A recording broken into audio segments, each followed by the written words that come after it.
Morning, teachers. Good morning, Lasallians. And welcome to day 2 of our TechZone Con 2022 Festival of Learning. We are in for another day full of learning and training to achieve an effective teaching and learning experience, not just for us, but also to our students. I hope that we will still be in high spirits as we complete day 2 of our training. I hope that everybody did not miss out on signing up for the parallel sessions 4 and 5 today.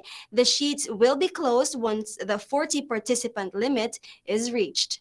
And also reminding you of the day 2 login that is still open and is accessible on the link crawling at the bottom of your screen, or you can also find it in the in-call messages right now. Make sure to access the link and fill it up before it expires at 9:20. Okay, before anything else, let us all rise and let us ask our Almighty Father for wisdom and motivation as we take part in this training.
Okay, today is jam-packed with enriching discussions and talks on models and frameworks of blended learning, emerging technologies for engaging learning experiences in an online environment for the parallel sessions, and data on research during the plenary. As teachers in this new learning modality, these talks will equip us with skills and strategies to improve our classes and encourage class participation. Through engaging activities and presentations, re-engineered learning experience, students in turn will also be encouraged to learn as they become the center of the learning process. Let us now review our schedule for day 2. Please lay your eyes on the right part of our screen for the day 2 schedule of activities. We will have 3 parallel sessions today with our EdTech team and our EdTech faculty champs. All right, again, reminding you of the day 2 login, which is still open. It's still accessible on the link crawling at the bottom of your screen or in the in-call messages. Make sure to access the link before it expires at 9:20. As we start today, We look forward to the plenary session this afternoon, which will discuss research data with Dr. Carousel Tagailo, our Director of the Institutional Research and Publication Office, with the hopes of utilizing these learnings in improving teaching learning experience. To begin our day full of learning, we will have the EdTech team composed of Sir Ted, Brother Gino, and Miss Alex to give us an introduction to blended learning. Right after the video, you will be asked to proceed to two parallel session rooms. One for the basic faculty education or basic education faculty, and other one for the higher education faculty. This will also include the faculty from the School of Graduate Studies. Take note of the links and instructions that will be given at the end of the video. So enjoy, have fun, and see you later.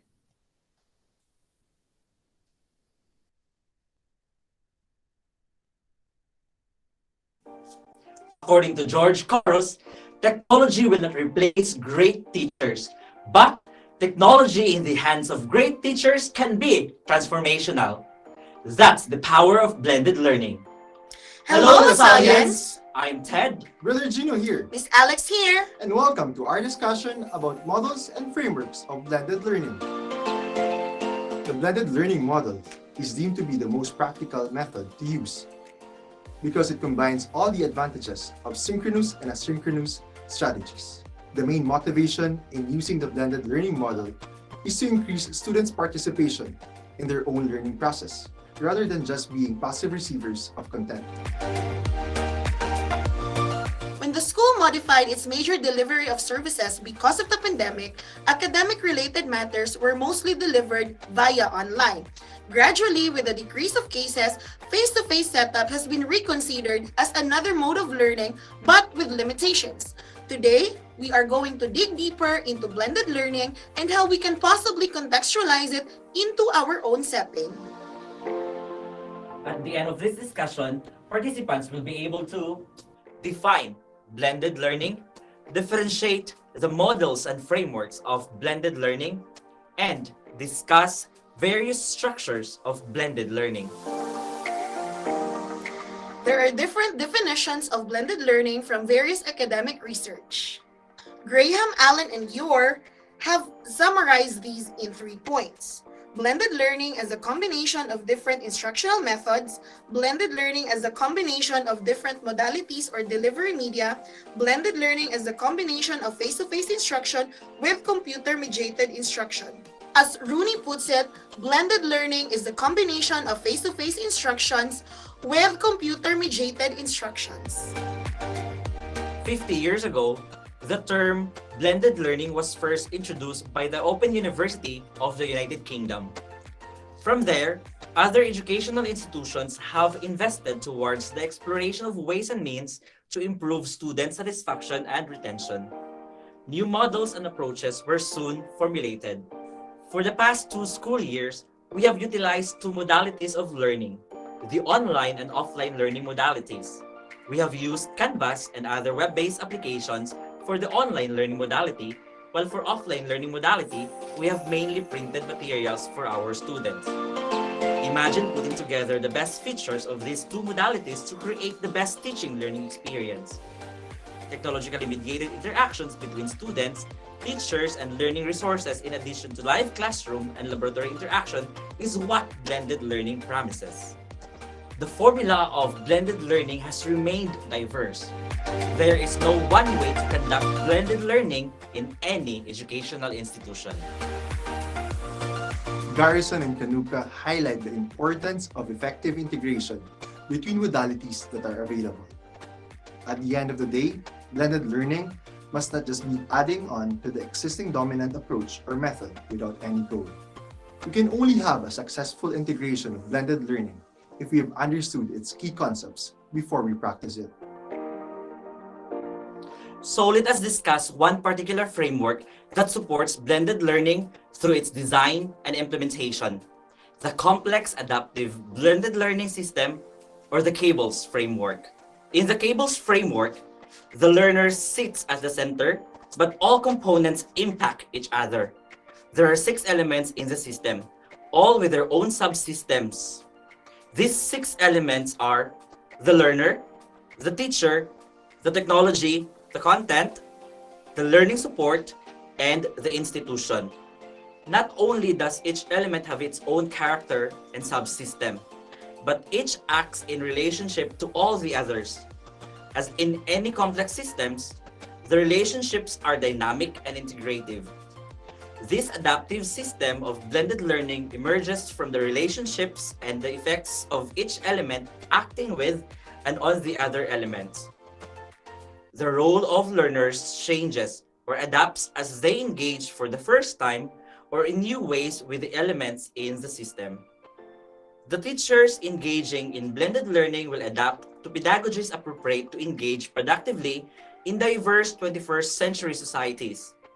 They will now be identified as facilitators, mentors, advisors, and moderators. The interactive, dynamic, media-rich materials available online create opportunities for teachers and learners to add content before, during, and even after the course experience. Technology extends the human capacity to get things done. Technology for learning requires new roles for the learner and teacher and new ways of accessing and working with content.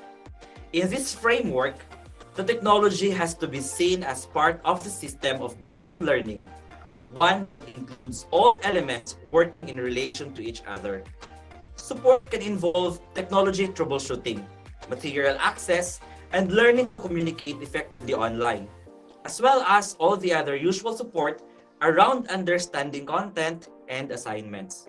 Learner support means academic support focusing on helping learners to develop effective learning strategies and technical support aiming to help students improve their knowledge of the technological tools and the fluency with which they use the tools to complete specific learning tasks.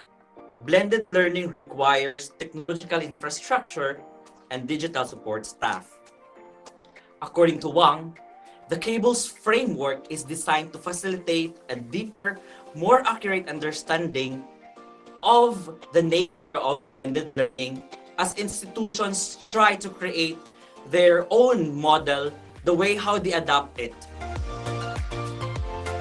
Now that we have discussed different definitions and as well as one framework that supports blended learning, we now dive into 3 different models as suggested by the National Institute for Information Technology: skill, attitude, and competency-driven learning models. For the skill-driven model, learning specific knowledge and skills requires regular feedback and support from facilitator or peer. Further, this model mixes interaction with a facilitator through email, discussion forums, and face-to-face meetings with self-paced learning, such as web-based courses and books. This approach works best when people are learning content at the knowledge or application levels.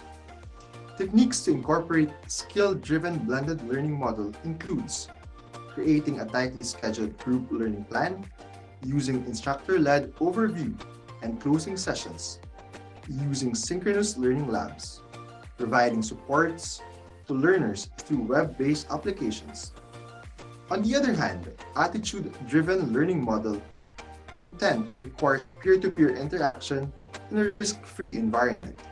This approach blends traditional classroom-based learning with online collaborative learning events. The desired outcome, which is developing attitudes and behavior, necessitates the inclusion of collaborative learning that's facilitated through face-to-face sessions or technology-enabled collaborative events. While part of the decision-making process is guided by common facts and working principles, people also need tacit knowledge that's often retained by experts. Learning that facilitates the transfer of tacit knowledge requires a competency-driven approach because people absorb tacit knowledge by observing and interacting with experts. Activities may include a blend of online performance support tools with live mentoring. While there is no guaranteed perfect formula in the use of blended learning, all of these models can be used in order to create what best fits the needs of our institution. numerous structures that can complement the models of blended learning. The blended face-to-face class is based in the classroom, although a significant amount of classroom time has been replaced by online activities. Seat time is required for this model, while online activities through the LMS are used to supplement the in-person classes. Readings, quizzes, or other assessments are done online and at home. This model allows students and faculty to share more high-value instructional time because class time is used for higher-order learning activities such as discussions and group projects. The blended online class is the inverse of the blended face-to-face class. The class is mostly conducted online, but there are some required in-person activities such as lectures or laboratories. The flipped classroom reverses the traditional class structure of listening to a lecture in class and completing homework activities at home. Students in flipped classes watch a short lecture video online and come into the classroom to complete activities such as group work, projects, or other exercises. The flipped classroom model can be seen as a submodel of the blended face-to-face or blended online class. In the rotation model, students in a course rotate between various modalities, one of which is online learning. There are various sub-models: station rotation, lab rotation, and individual rotation. Some of these sub-models are better suited to K-12 education.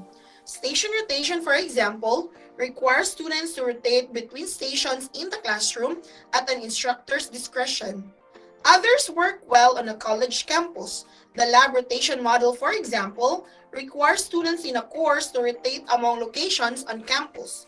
In the individual rotation model, a student rotates through learning modalities on a customized schedule. In the self-blend model, learners are enrolled in a school but take online courses in addition to their traditional face-to-face courses. They are not directed by a faculty member and choose which courses they will take online and which they will take in person.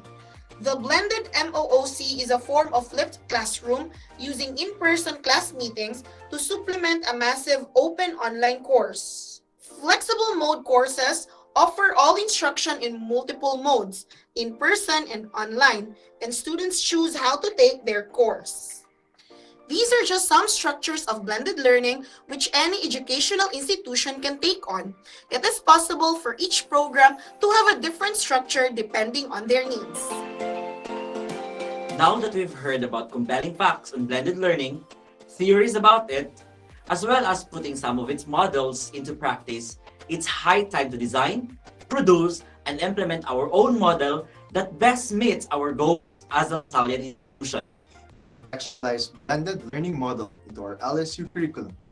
And to share more details about it, let us have Dr. Glenna Takan and Mr. Jackson Kaupayan for the Basic Education Unit, as well as Mr. Benji Lavastin for the Higher Education Unit. Please proceed to your unit link crawling on your screens right now. We hope that together with your co-faculty, you would be able to gain insights and share your own wisdom as well during your respective sessions. Thank you so much.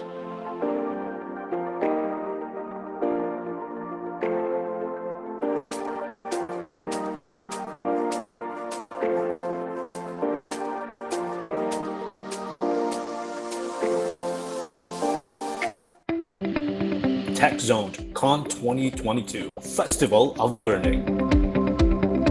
TechZONEd Con 2022 is presented to you by LaSalle University's Educational Technology of Educational and Digital Media Services Team, or EDMST,